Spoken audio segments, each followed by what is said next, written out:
Good morning everyone. कैसे हैं आप सभी? I hope all are very good.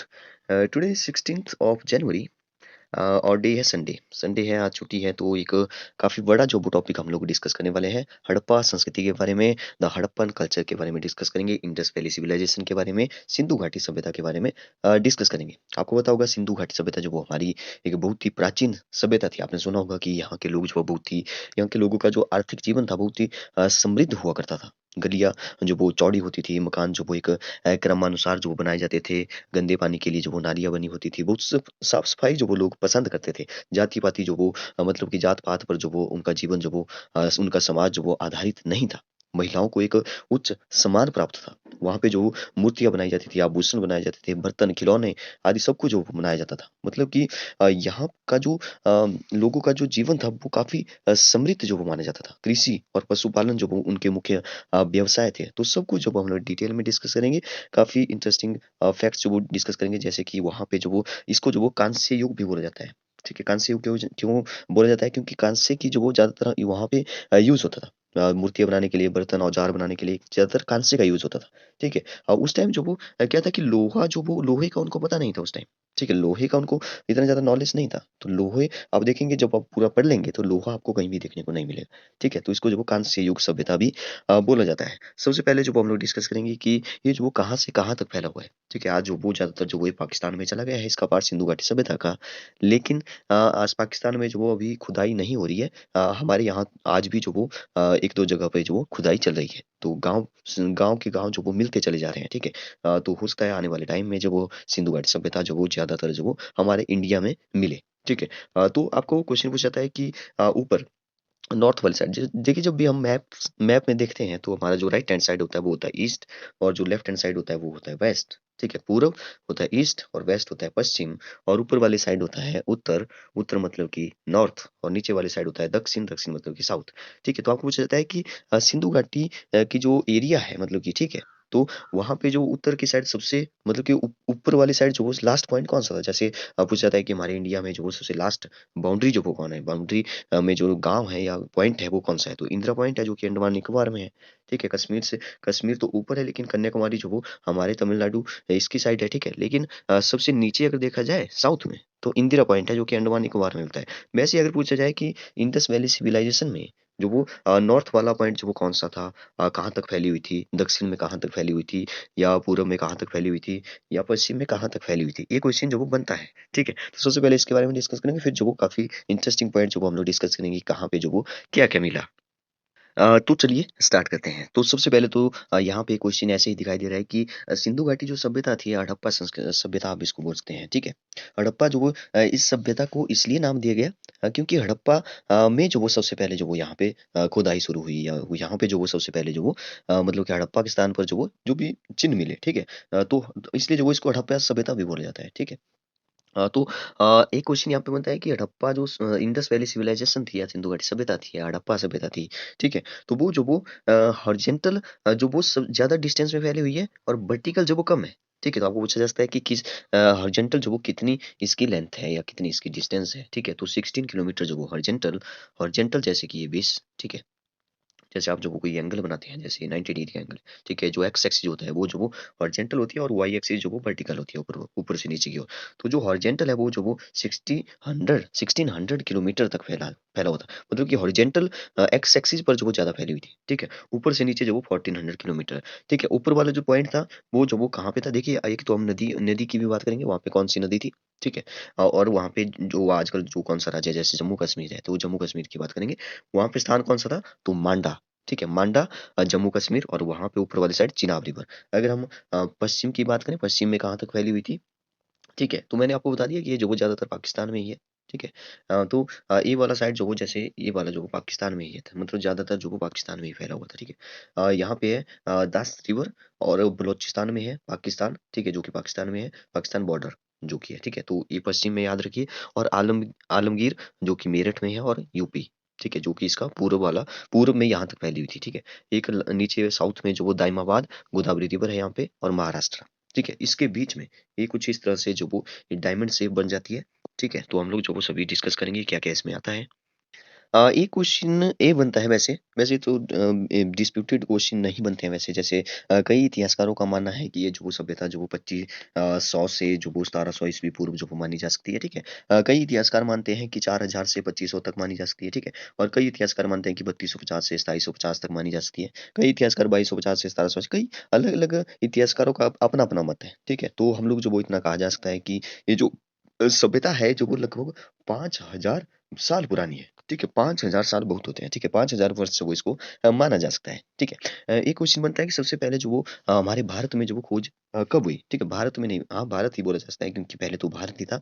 तो 1921 ठीक है, 1921 में जो वो सबसे पहले खोज हुई तो किसने की थी ये पूछा जाता है, ठीक है। कई बार जो वो क्वेश्चन बना जा चुका है। ठीक है। तो दयाराम साहनी को आप याद रखिए, दयाराम साहनी के द्वारा जो वो इसकी खोज की गई थी 1921 में हड़प्पा के स्थान पर, ठीक है, जो कि आजकल पाकिस्तान में ही है, ठीक है, हड़प्पा के स्थान पर। फिर जो वो 1922 में भी जो वो एक आर डी बनर्जी ने जो मोहनजोदड़ो में जो वो सिंधु घाटी सभ्यता के जो वो अवशेष ढूंढे थे, तो सेकंड जो भी खुदाई हुई 1922 में वो किसने की, आर डी बनर्जी। तो मोहनजोदड़ो ने जो इनकी खोज की, हड़प्पा की किसने की, दयाराम साहनी ने। मोहनजोदड़ो की किसने की, आर डी बनर्जी ने की। इसको आप याद रखिए, वेरी इंपॉर्टेंट है। फिर जो वो कई और जो वो आए जैसे एम एस वत्स, एन जे मजूमदार ने भी की। तो हम लोग देखेंगे किसने जो वो किसकी खोज की। तो सबसे पहले बात करते हैं हड़प्पा के बारे में, ठीक है। हड़प्पा जो वो मैंने आपको बोल दिया कि पाकिस्तान में ही है, ठीक है। ये जो वो पश्चिम पाकिस्तान सॉरी पश्चिमी पंजाब में पड़ता है। देखिए एक पंजाब जो वो हमारी साइड भी है और एक पंजाब जो वो पाकिस्तान वाली साइड ही है। तो पाकिस्तान वाला जो पंजाब है वहाँ पे जो वो हड़प्पा की खोज हुई, ठीक है, 1921 में। इसने की दयाराम साहनी, या फिर इनका पूरा नाम आरबी दयाराम साहनी था, ठीक है, आरबी दयाराम साहनी। अगर हम बात करें कि वहाँ पे कौन सा जो वो एक जिला बोल सकते हो, ठीक है, हाँ जिला, तो मिट गुमरी जिला में जो वो हुई थी, ठीक है। ये जो वो मान लो पाकिस्तान है, यहाँ पे जो इंडिया है, ठीक है। तो यहाँ पे जो वो एक मिटकुमरी झीला है, रावी नदी है वहाँ पे, ठीक है, रावी नदी के किनारे पर स्थित है। तो वहाँ पे जो जहाँ पे पश्चिम पंजाब है जो कि आज पाकिस्तान में है, ठीक है। लाहौर से जो लोग लगभग 150 या 160 किलोमीटर जो है दूर है, ठीक है। ये जो वो सबसे पहला नगर जो कि खोजा गया था, ठीक है, जिसकी खोज 1921 में हुई थी। तो इसमें जो वो मतलब ये सबसे बड़ा विशाल था, ठीक है, सबसे पहले खोजा गया था और सबसे विशाल सबसे बड़ा नगर था, इसलिए जो वो इसको जो वो हड़प्पा सभ्यता भी बोला जाता है, ठीक है। यही कारण है इसका। ठीक है, ये जो वो लगभग 5-6 किलोमीटर एरिया तक फैला हुआ था, काफी बड़ा एरिया था, ठीक है। और काफ़ी आधुनिक ढंग से ये बना हुआ था। इसके जो वो मकान जो होते थे वो बिल्कुल पक्के होते थे, नालियाँ बनी हुई थी, सड़कें बनी हुई थी, गलियाँ जो होती थी वो चौड़ी होती थी। रात्रि के समय जो वो जैसे लाइट लगी होती थी, प्रकाश लगा होता था। आज अभी तक जो वो हमारे इंडिया में ऐसी फैसिलिटी नहीं है कि रात को भी सभी जगह जो वो सभी जगह तो कई जगह तो है वैसे, लेकिन सभी जगह जो वो आज भी नहीं है, ठीक है। तो एक बहुत बढ़िया जो वो एक व्यवस्था की हुई थी। गोदाम घर जो वो यहाँ पे मिले, काफ़ी मूर्तियाँ जो वो यहाँ पे मिली, बर्तन मिले, मोहरे यहाँ पे मिली, ठीक है। तो एक और जैसे शत्रुओं की सुरक्षा के लिए जो चारों ओर एक विशाल दीवार, जैसे यहाँ पे घर है तो विशाल दीवारें मिली, ठीक है। तो काफ़ी अच्छे से जो वो व्यवस्था की हुई थी। अगर हम बात करें मोहनजोदड़ो की, तो ये जो वो हड़प्पा सभ्यता या सिंधु घाटी सभ्यता का दूसरा जो वो सबसे महत्वपूर्ण जो वो नगर है, ठीक है, ये भी जो वो पाकिस्तान में ही पड़ता है, ठीक है, हमारे पाकिस्तान में ही पड़ता है, ठीक है। सिंधु नदी के किनारे पर स्थित था, ठीक है। और मोहनजोदड़ो था इसका नाम। तो मोहनजोदड़ो का जो वो जो वो क्वेश्चन भी पूछा गया, तो मोहनजोदड़ो का अर्थ क्या होता है, तो मोहनजोदड़ो का अर्थ होता है प्रेतों का टीला, ठीक है, प्रेतों का टीला। तो इसकी खोज जो मैंने आपको बता दी 1922 जो वो आर डी बनर्जी ने की, सिंधु घाटी के किनारे जो वो स्थित था। हड़प्पा से जो वो 400-500 किलोमीटर, 500 किलोमीटर के आसपास, ठीक है, या 480 या 483 जो वो आपको बुक में मिल जाएगा, 483 जो वो आपको मिलेगा शायद, ठीक है। 483 किलोमीटर जो वो हड़प्पा से दूर था, ठीक है। इसकी रचना भी जो वो काफी हड़प्पा की तरह ही थी, ठीक है। इसमें जो वो क्या खास बात है कि इसमें जो वो 7 परतें मिली, जब इसको खोजा गया तो इस नगर की जो वो 7 परतें मिली। तो यहाँ से तो ये पता चलता है कि यह नगर जो वो 7 बार बना और उजड़ा, ठीक है, 7 बार बना और उजड़ा। और यहाँ पे क्या क्या मिले मोहनजोदड़ो में, तो मोहनजोदड़ो में जो एक विशाल स्नानागार। तो आपको एक क्वेश्चन बनता है कि विशाल स्नानागार कहाँ पे मिला, तो ये जो मोहनजोदड़ो में मिला था। एक गोदाम घर भी मिला, कांस्य की नर्तकी की मूर्ति भी मिली। देखिए कांस्य की मिली तो यहाँ से पता लगा सकता है कांस्य युग इसलिए कहा जाता है क्योंकि कांस्य की नर्तकी की मूर्ति मिली। अब मूर्ति मिली इसका मतलब है कि वो जो वो सब कुछ जानते थे, मूर्ति बनाना जानते थे, ठीक है। और मुहरें भी मिली यहाँ पे, ठीक है। एक बड़ा जो वो व्यापारिक केंद्र भी था, ठीक है, मोहनजोदड़ो।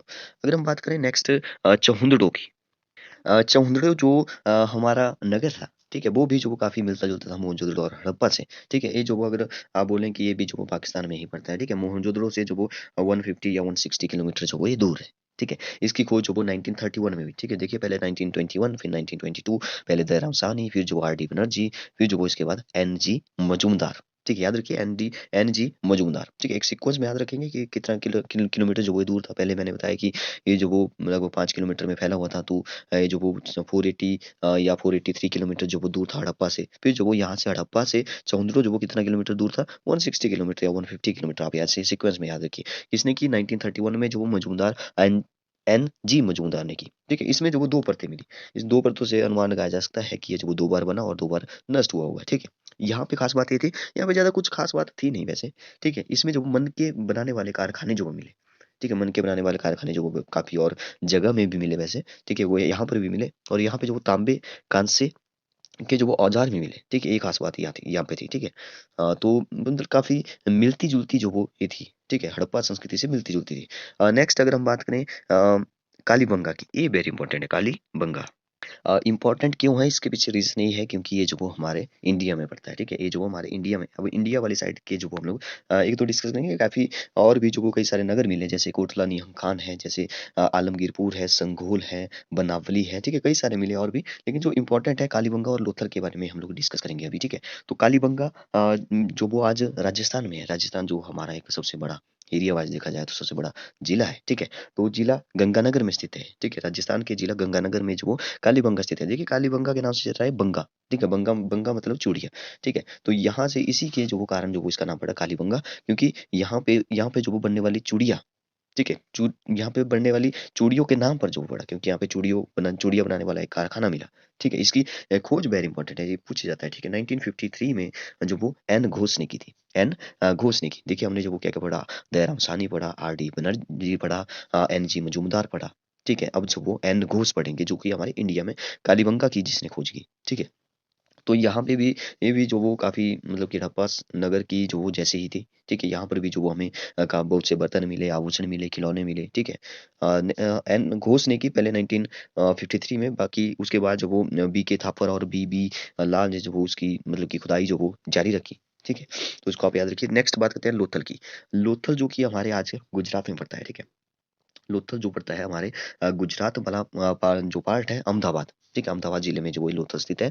इस नगर की खोज जो वो 1957 में हुई। 1957 में हुई।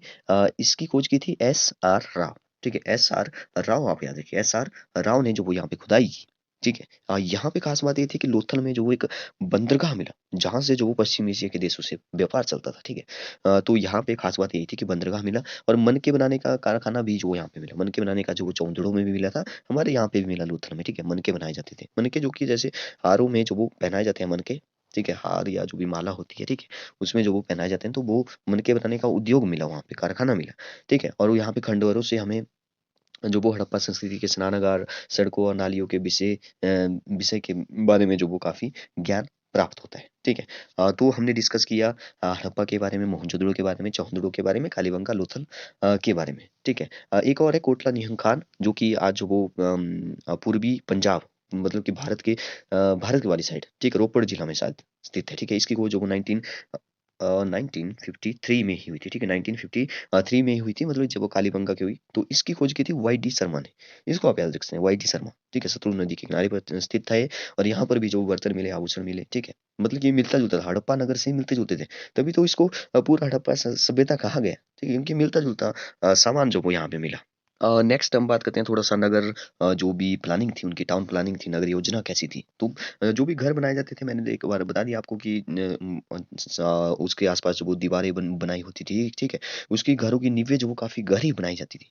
ठीक है, दोनों मकान, कई मकान जो वो दो और अधिक मंजिलों वाले भी होते थे। ठीक है, उस टाइम की बात है। ठीक है, और खुला प्रांगण होता था, रसोई घर होता था, कुआं होता, स्नानागार होता था। ठीक है, काफी अच्छे से, और खिड़कियां होती थी, रोशनदान होते थे, तो काफी अच्छे से जो वो व्यवस्था की हुई थी। एक विशाल स्नानागार बनाए जाते थे, तो 8-10 फुट तक जो वो तालाब बना हुआ था। ठीक है, तो काफी बड़े बड़े स्नानागार मिले हमारे यहाँ पे। और ठीक है, कई सारे और भी भवन मिले। नालियों की व्यवस्था बहुत अच्छी थी। ठीक है, सड़कें काफी 13 फुट से लेकर के 34 फुट तक होती थी, इतनी चौड़ाई होती थी, उस टाइम की बात है। ठीक है, तो अगर हम बात करें शिल्प तथा क्राफ्ट और टेक्नोलॉजी की, तो वहाँ पे जो वो सोना, चांदी, हाथी के जो दांत होते हैं उनसे जो वो आभूषण बनाए जाते थे, हड्डियों के आभूषण बनाए जाते थे, बहुमूल्य जो भी पत्थर होते, तांबे के जो आभूषण तैयार किए जाते थे। ठीक है, काफी वहां पे जो वो हमारे यहाँ पे भी कई सारे इसके अवशेष मिले। अगर बोला जाए कि इनकी जो आर्थिक जीवन था वो किस पर निर्भर था, तो कृषि पर था। ठीक है, कृषि करते थे, पशुपालन करते थे, व्यापार करते थे। ठीक है, और कई सारे और भी जो वो व्यवसाय थे, जैसे वस्त्र आभूषण बनाना, ठीक है, मूर्तियां बनाते थे। ठीक है, तो ये सभी जो वो उनके एक प्रकार से आर्थिक जीवन जो वो ऐसे चलता था। अगर हम बात करें धार्मिक जीवन के बारे में, तो यहाँ पे जो वो सबसे ज्यादा जो वो देवी माता की पूजा की जाती थी। ठीक है, देवी माता की पूजा की जाती थी। सिंधु घाटी से जब खुदाई हुई तो वहां से जो वो हमें मूर्तियां मिली, माता की बहुत सी मूर्तियां मिली, मोहरें मिली, ताबीजें मिली। ठीक है, जो चित्र मिले कई सारे। ठीक है, वहां से पता चलता है कि मूर्तियों पर जो वो धुएं के धब्बे भी हैं। ठीक है, तो मतलब पूजा करते थे लोग, माता की पूजा करते थे। और सबसे इंपॉर्टेंट बात, शिव की पूजा की जाती थी। ठीक है, शिव तो इतने पुराने हैं, शिव की जो पिंडी होती है, ठीक है, शिवलिंग जो होता है, ठीक है, तो वो तो कई सारे ऐसे जगह पर मिला। ठीक है, शिव जो वो उसके बारे में, उनके बारे में जो वो अभी तक पता ही नहीं किया जा सकता कि शिव भगवान जो वो कितने पुराने हैं, कब से जो वो इनको पूजा जाता है। ठीक है, तो पशुपति की जो पूजा की जाती है, योगेश्वर के नाम से जाना जाता है, त्रिमुखी के नाम से जाना जाता है। ठीक है, तो मतलब कि इतिहासकारों का जो वो विचार है कि यह शिव देवता ही थे। ठीक है, तीन मुंह बताए गए थे इनके, तो काफी इंटरेस्टिंग जो वो यहाँ पे मिले। ठीक है, पशुओं की पूजा की जाती थी, वृक्षों की पूजा की जाती थी, और भी कई सारे जो वो धार्मिक में जो वो रिलीजन में जो बिलीफ ये लोग जो वो करते थे। जैसे कि जब लोगों की मृत्यु हो जाती थी तो कई सारे ऐसे हमें मिले कि जब लोगों की मृत्यु होगी तो उनके साथ जो वो कई सारे उनके बर्तन मिले, कई सारे उनके, जैसे कुत्ता पालते थे तो कुत्ता भी साथ में मिला। ठीक है, कुत्ता, अब आप सोच रहे होंगे कि कुत्ता अगर साथ में दबाया जाता है, ठीक है, तो उनके अवशेष मिले, जैसे कुत्ते के भी साथ में मिले। ठीक है, जैसे आदमी मर गया तो उसके साथ कुत्ते के भी मिले। ठीक है, तो कुत्ता जो वो ये ऐसा माना जा सकता है कि कुत्ता को साथ में तो नहीं मारा जा सकता, मारा जाता होगा, लेकिन जब वो आदमी की मृत्यु होगी तो कुत्ते को क्यों मारेंगे, कुत्ता तो जीवित है। ठीक है, तो शायद ऐसा हो सकता है कि जब आदमी को जहाँ पे दफनाया तो वहां पे ही साथ में जो वो कुत्ते को भी बाद में दफनाया जब कुत्ते की मृत्यु हुई। ठीक है, ऐसा होता है। ठीक है, तो ऐसे विश्वास करते थे, ताकि देखिए विश्वास इनके साथ जो वो काफी बर्तन मिले, कई सारे ऐसे मिले। ठीक है, तो यहाँ से पता चलता है कि लोग जो वो ऐसे धार्मिक चीजों पर विश्वास करते थे।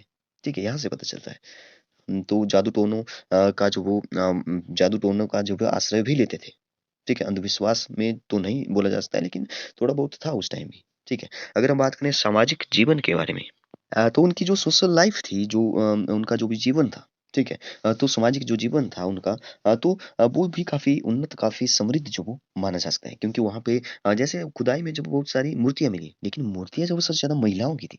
यहाँ से हम लोग आइडिया जैसा लगा सकते हैं कि वहां पे जो वो महिलाओं को जो वो एक उच्च स्थान प्राप्त था, जो कि मैंने आपको पहले ही बता दिया। तो एक मातृ प्रधान जो उस टाइम था, ठीक है, मातृ प्रधान समाज था उस टाइम वहां पे। ठीक है, मतलब कि समाज जो वो जाति पाति पर आधारित नहीं था। ठीक है, खान-पान और पोशाकें जो वो जैसे आभूषण मैंने आपको बता दिया कि एक सोने, चांदी, मूल्यवान पत्थर या हाथी दाँत या हड्डियों से बने होते थे। ठीक है, महिलाएँ जो वो श्रृंगार करती थी, हार, ठीक है, तो ये सब कुछ जो वो चलता था वहाँ पे। मनोरंजन के कार्य भी थे, जैसे शिकार खेलते थे, ठीक है, शतरंज खेलते थे। कई सारे ऐसे अवशेष मिले जिनसे पता चलता है कि शिकार खेलते थे, मछलियाँ पकड़ते थे, पक्षी पालते थे। पशुओं की लड़ाइयाँ देखने में जो वो ये अपना जो वो मनोरंजन जो वो करते थे। ठीक है, तो काफ़ी यहाँ से जो पता चलता है। अगर हम बात करें राजनीतिक जीवन के बारे में, जैसे नागरिक, अच्छा, राजनीतिक जीवन के बारे में वैसे तो ज़्यादा कुछ नहीं हमें जो वो पता चलता है कि इतिहासकारों के जो वो अलग-अलग मत हैं। ठीक है, वैसे हड़प्पा सभ्यता की जो नगर योजना थी या देश-विदेशों के व्यापारिक संबंध से, ठीक है, मोहरे लिपि और एक से माप-तोल के बाँटों को देखकर जो वो इस बात का अनुमान हम लोग लगाया जा सकता है कि राजनीतिक व्यवस्था भी काफ़ी अच्छी थी वहाँ पे। ठीक है, तो नगरपालिकों की व्यवस्था जो वो, तो उस समय के शासकों के अधिकारों और मंत्रियों के संबंध में जो वो विशेष जानकारी प्राप्त नहीं हो पाई। ठीक है, तो लेकिन काफ़ी अच्छा जो वो पॉलिटिकल लाइफ थी इनकी। अगर हम कला के बारे में बात करें तो मैंने आपको पहले बता दिया, मूर्ति कला।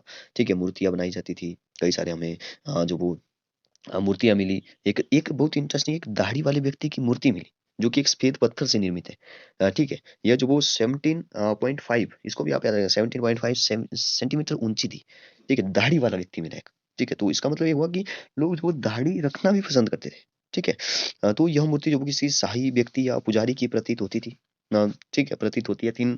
तो इसको जो वो आप ऐसे कुछ भी आइडिया लगा सकते हैं। ठीक है, तो मिट्टी के बर्तन जो वो बनाए जाते हैं, मिट्टी के बर्तन बनाने की कला भी जो वो उनको आती थी, आभूषण बनाए जाते थे, कई सारी पेंटिंग जो वो बनाई जाती थी। ठीक है, तो अपना लेक्चर जो वो यहाँ पे खत्म करते हैं। हमने जो वो सिंधु घाटी सभ्यता के बारे में लगभग सब कुछ जो वो डिस्कस कर लिया है। हाँ, एक बात और कि इसके जो वो लुप्त होने का कारण, जो वो पतन होने का कारण, ठीक है, डीके एंड डिसअपियरेंस, तो क्या कारण हो सकता है इसका? ठीक है, लुप्त होने का क्या कारण हम लोग बता सकते हैं?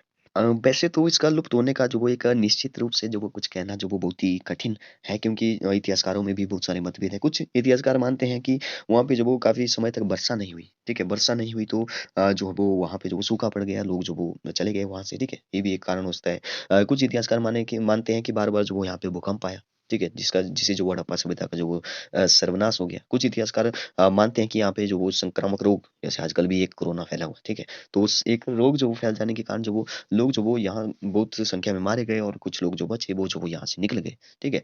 और कुछ लोग इतिहासकार मानते हैं कि यहाँ पे जो वो आर्यों के जो वो आक्रमण हुए, ठीक है? तो तब भी जो वो ऐसा माना जाता है। निश्चित रूप से कुछ कहना जो वो सही नहीं होगा, ठीक है? अगर पूछा जाए कितनी वर्ष पुरानी है, 5000 वर्ष जो वो आप यहाँ पे बोल सकते हैं, ठीक है? तो कुछ इंपॉर्टेंट जो वो क्वेश्चन डिस्कस करते हैं कि जो कि पहले एग्जाम में पूछे जा चुके हैं, जैसे कि जैसे जो कि मैंने अभी बता दिया, पहले सब कुछ वैसे डिस्कस कर चुके हैं। एक बार छोटा-सा रिकैप कर लेते हैं कि क्या-क्या क्वेश्चन पूछे जा चुके हैं। जैसे कांस्य युग सभ्यता जो इसको कहा जाता है, क्योंकि कांस्य का जो वो ज़्यादा उपयोग होता था वहाँ पे, यूज़ होता था कांस्य का, तो कांस्य युग सभ्यता जो कहा जाता है, ठीक है? एक क्वेश्चन पूछा जाता है कि सिंधु घाटी की खोज कब और किसने की? सिंधु घाटी की, तो हड़प्पा का ही यहाँ पे जो वो नाम होगा, 1921 दयाराम साहनी, ठीक है?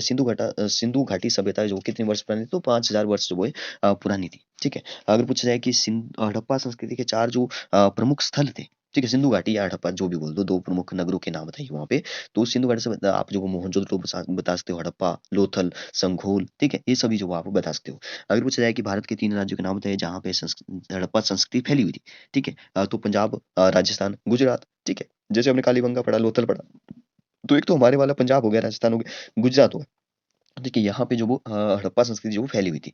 ठीक है? अगर पूछा जाए कि हड़प्पा नगर के बारे में आप क्या जानते हैं? तो हड़प्पा नगर जो कि पश्चिम पाकिस्तान में मिंटगोमरी जिला और रावी नदी के किनारे स्थित था। एक बहुत बड़ा विशाल नगर था। ठीक है? इसकी खोज जो वो दयाराम साहनी ने की। इसके चारों ओर जो वो एक मतलब कि नगर की सुरक्षा के लिए जो वो शत्रुओं से जो सुरक्षा के लिए जो वो एक विशाल दीवार बनाई जाती थी यहाँ पे। ठीक है? मोहनजोदड़ो के बारे में पूछा जाए तो मोहनजोदड़ो जो वो हमारे पास एक प्रेतों का टीला जो वो कहा जाता था। दयाराम साहनी नहीं, आर डी बनर्जी 1922 में इसकी खोज हुई। कालीबंगा से जो वो काले रंग की चूड़ियाँ पता चलती है, राजस्थान के गंगानगर में स्थित है। ठीक है? तो काफ़ी कुछ जो वो क्वेश्चन बनते हैं, तो वैसे हम लोग जो वो ज़्यादातर डिस्कस कर चुके हैं। ओके, थैंक यू, एंड अगर आपको जो वो अच्छी लगी हो तो वीडियो को शेयर करिए, लाइक करिए, कमेंट करिए, बताइए कि वीडियो कैसी लगी। Okay, thank you and have a nice day.